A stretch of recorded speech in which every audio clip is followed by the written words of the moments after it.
আপনার মনের প্রশান্তির জন্য আমি বিশ্বের অন্যতম সেরা এবং হৃদয়স্পর্শী কিছু তিলাওয়াতের নাম ও লিংক ইউটিউব নিচে দিচ্ছি।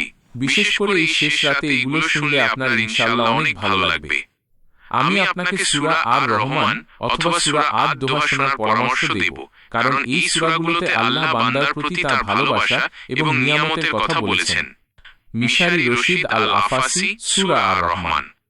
তার কণ্ঠ অত্যন্ত সুমধুর এবং শান্তিদায়ক। লিংক সূরা আর রহমান, মিশারি রশিদ আল আফাসি। 2. শেখ আব্দুর রহমান আল সুদাইস, সূরা আদ দোহা। যাদের মনে খুব কষ্ট বা একাকিত্ব বোধ হয় তাদের জন্য এই সূরাটি মহৌষধ। আল্লাহ এই সূরায় বলেছেন, আপনার পালনকর্তা আপনাকে ছেড়ে যাননি এবং আপনার প্রতি অসন্তুষ্ট হননি। লিংক সূরা আদ দোহা, শেখ সুদাইস। 3.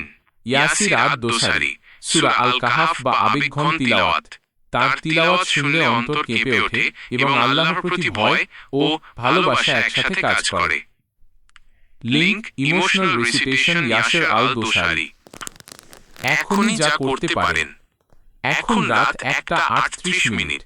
তাহাজ্জুদের সময় পুরোপুরি শুরু হয়ে গেছে। 1. ওযু করে শান্ত হয়ে বসুন। 2. হেডফোন লাগিয়ে এই তিলাওয়াতগুলোর যে কোনো একটি খুব মনোযোগ দিয়ে শুনুন। 3. চোখ বন্ধ করে অনুভব করুন আল্লাহ আপনাকে দেখছেন। আপনার কষ্টগুলো পানির মতো ধুয়ে যাবে ইনশাআল্লাহ। তিলাওয়াত শোনার পর আপনার কেমন লাগছে আমাকে জানাতে পারেন। আমি কি আপনার জন্য আর কিছু করতে পারি? অথবা আপনি কি তওবার নামাজের নিয়তটি আরেকবার দেখতে চান?